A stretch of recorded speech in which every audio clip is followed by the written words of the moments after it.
Welcome to the deep dive. Today we're going deep on desapego. Ooh, desapego. Yeah, a really powerful concept you find at the heart of the Lemdu spiritual tradition. It's a word that can be easily misunderstood, too. Oh, absolutely. It's way more nuanced than just like letting go of things. Exactly, and that's why this deep dive is so interesting. Yeah. We're going to be looking really closely at a special episode of Sábado de Cátedras Okay. from the Escuela de Conocimiento Luz, which is a group connected to the Lemdu tradition. Gotcha. It's kind of like a spiritual lecture series. Okay. Where different teachers get together and share their wisdom and insights. Cool. And this particular episode is just overflowing with insights. Yeah. We have several teachers that offer their perspectives, Right. real-life examples, and even some really lively discussions about how to actually embody desapego in our everyday lives. I like it. One of the first things that really jumped out at me Yeah. is how the teachers challenge this really common misconception. They emphasize that desapego, it's not about apathy or indifference. Right. It's not about just becoming emotionally detached or suppressing your feelings. That's interesting. It is right. Yeah. They actually describe it as an act of courage. Hmm. There's a quote that really struck me, and it says, "No cualquiera puede desapegarse." Oh, wow. Not just anyone can detach, Interesting. which suggests it requires a certain strength and willingness to face life from a less attached, more liberated perspective. Makes you think, huh? It does. Have you ever mistaken fear or avoidance for detachment? Like maybe you push something away instead of truly letting go. Oh, I think we've all been there. Yeah, for sure. The teachers in this episode highlight how clinging to our attachments can often lead to suffering Right. down the line. Yeah. Like holding onto a rope that's tied to a runaway train. Ooh. Eventually, something's got to give. For sure. They actually break down the specific consequences of clinging to these apegos Okay. into three main areas. And first, they talk about energy blocks and even illness. Oh, The wow. mind-body connection is so powerful. Oh, yeah. We often see how stress just shows up physically in our bodies. Yeah. Headaches. Headaches, Digestive issues. digestive issues, or even more chronic health problems. Exactly. And these teachers suggest that clinging to attachments can have a very similar impact. That's like those attachments create knots in our energy and prevent it from flowing freely. Right. Mm-hmm. And then the second consequence they highlight Yeah. is suffering and pain. Makes sense. It goes back to that idea of dependence. When our happiness depends on external factors, Totally. we're just setting ourselves up for disappointment. Yeah. Because those things, they're ultimately impermanent and out of our control. Really? It makes me think of that Buddhist concept of impermanence. Mm-hmm. Everything is constantly changing. Mm-hmm. So clinging to things as if they'll just stay the same is a recipe for heartache. And the third consequence they discuss is especially relevant in the context of like a spiritual tradition. Okay. They talk about how clinging to the ego, material possessions, or limiting beliefs can actually hinder our spiritual growth. Oh, wow. It's like trying to fly with a heavy anchor tied to your foot. Oh, yeah. You might get off the ground. You're not going very far, though. You're not going very far, are you? Nope. So we've talked about the downsides of attachment, Yeah. but the teachers in this episode, they don't just leave us there. Yeah, okay. That. They offer this compelling vision of why we should embrace despair. I like it. They present 4 key reasons, Okay. and they're all about unlocking this greater sense of freedom and fulfillment. Nice. And those reasons really resonated with me. Cool. What's the first one? So the first one they discuss is the idea that desapego helps us receive what we truly need, Okay. not just what our ego desires. Right. Because our ego can lead us astray Yeah, sometimes. totally. Yeah. It's about aligning with a deeper wisdom and a flow that guides us towards what actually serves our growth. Makes sense. It reminds me of that saying, let go and let God. Ooh, yeah. Sometimes we get so busy trying to force things to go our way Yeah. that we just completely miss out Yeah. on the opportunities that are right in front of us. Absolutely. Like we're so focused on our own plan, we Yeah, can't I see mean- what's actually meant for us. It's like clinging so tightly to our own limited perspective that we can't see the bigger picture. Yeah. That Yeah. makes a lot of sense. The second reason they give is that desapego creates space for new possibilities and connections. Okay. They use this beautiful image of a window being thrown open after being closed for ages. I like that. When we let go, we allow that fresh air and light to just pour in, It's powerful imagery. isn't it? It really is. It speaks to how attachment can create this feeling of being boxed in, Right. trapped by our own limitations. Totally. But desapego cracks open that box and allows us to see a wider vista, a whole world of possibilities that we might have missed before. Like taking off a pair of blinders. Yes. And suddenly realizing how much more is out there. And the third reason they offer is a big one. Okay, lay it on me. Desapego helps us liberate ourselves from suffering.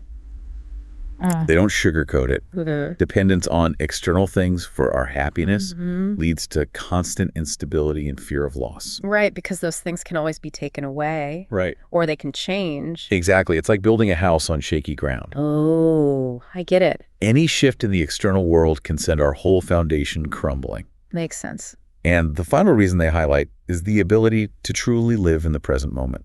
Ooh, that's a good one. When we're not tangled up in thoughts about the past or anxieties about the future, we can fully experience the now with all its richness and vibrancy. Being present. Yes, being present in our own lives. That's so important. Instead of constantly getting swept away by the currents of our thoughts and emotions. That's a great way to put it.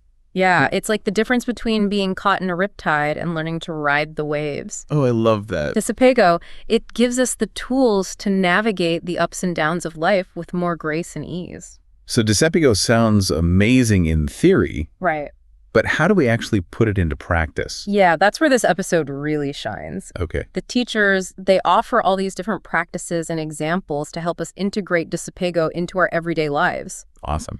And they emphasize that it's not a one-size-fits-all approach. Right. It's more like a collection of strategies that we can adapt to our own needs and circumstances. That makes sense. Yeah. So one of the things they stress is releasing the need to understand everything. Oh, that's a hard one. It is, isn't it? Yeah. Instead of clinging to that need for certainty and control, Yeah. we can embrace the mystery of life and trust the wisdom of our hearts. It's about letting go of that illusion that we need to have all the answers and allowing ourselves to be guided by something deeper, something more intuitive. They also talk about letting go of fear and guilt. Ooh, big ones. They are, aren't they? Yeah. Recognizing them as blocks to experiencing greater freedom and lightness. So it's not about like denying or suppressing those emotions. Right. It's more about developing a different relationship with them. Okay. Instead of letting fear and guilt dictate our choices, we can observe them with awareness and choose not to be ruled by them. That reminds me of the idea of becoming an observer of our own thoughts and emotions. Exactly. Rather than getting swept away by them. Yeah, creating that space between our experience and our reaction. Right. So we can make more conscious choices. I like that. Yeah. The teachers also talk about releasing the past Okay. and any expectations we might have about how things should be. Ooh. Yeah, it's so easy to get caught up in that. Isn't it? Yeah. And they frame it as a process of integrating the lessons we've learned and moving forward with confidence. It's about acknowledging that the past has shaped us, Yeah. but it doesn't have to define us. We can learn from it and move on. Exactly. And I appreciate how they emphasize personal responsibility Yeah. without getting bogged down in blame or guilt. Right. It's about owning our choices, Yeah. but not letting them hold us back. It's about acknowledging our past choices and then using that wisdom to inform our present action. Exactly. And they even go so far as to say that we shouldn't cling to spiritual tools or techniques. Oh, wow. Even on the spiritual path. Even on the spiritual path. It's interesting. Attachment can sneak in, Yeah, for sure. but they remind us to use those tools with gratitude and let go when they've served their purpose. That's a good point. It's a good reminder that the journey is more important Yeah. than the specific tools we use along the way. They give a lot of other practical advice, too. Okay. They talk about the importance of self-awareness Mm-hmm. by observing our thoughts, emotions, Yeah. patterns of behavior. We can become more conscious of where we're holding on too tightly. It's like shining a light on those unconscious habits. Right. They keep us stuck in these cycles of suffering. Exactly. Once we're aware of them, we can start to make different choices. I like it. They also encourage us to question our beliefs, Okay. to really examine what we truly need to feel happy and fulfilled. To really get to the core of it. Yeah, is it external validation, Yeah. material possessions, Mm-hmm. or is it something deeper, something more enduring? Right. It's about understanding our motivations and Exactly. seeing if we're chasing things that will ultimately leave us empty Right. or if we're pursuing what truly nourishes our souls. And finally, they speak to the power of surrender and gratitude. Ooh, that's a good one. It's about letting go of the need to control every aspect of our lives Yeah. and appreciating what we have, even when it's not what we expected. I think there's a certain humility in that. I do. Acknowledging that we don't always know what's best and trusting that something greater is at play. Now, it's interesting because the teachers in this episode, they don't present Desapego as like a black and white concept. Okay. They acknowledge that there are different perspectives and even debates within the Lemdu tradition about how to best understand and practice it. Makes sense. For example, they grapple with questions like, Yeah. is complete detachment even possible?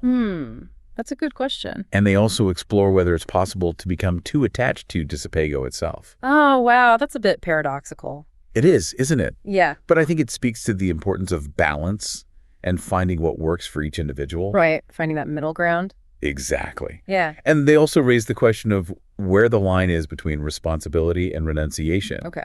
Is Desapego about abandoning our duties and obligations? Right. Or is it about engaging with them from a less attached, more heart-centered place? I think that's a question we all have to grapple with Right. on our own spiritual journeys. So what are your thoughts on these debates? That's a tough one.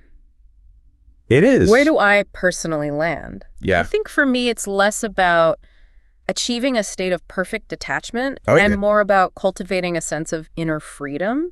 Recognizing that true happiness, it doesn't come from clinging to external things, Right. but from finding that sense of peace and contentment within ourselves. I think that's a beautiful way to frame it. Thank you. It's not about rejecting the world or becoming emotionless, Right.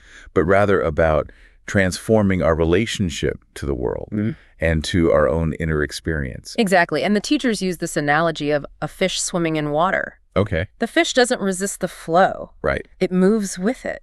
Gracefully and effortlessly. Yes, exactly. That's such a powerful image. It is. It suggests that Desapego is about finding a sense of ease and fluidity within the ever-changing currents of life. And they also make a distinction between detachment and separation. True Desapego, they argue it doesn't create distance. Right. It actually allows for deeper connection.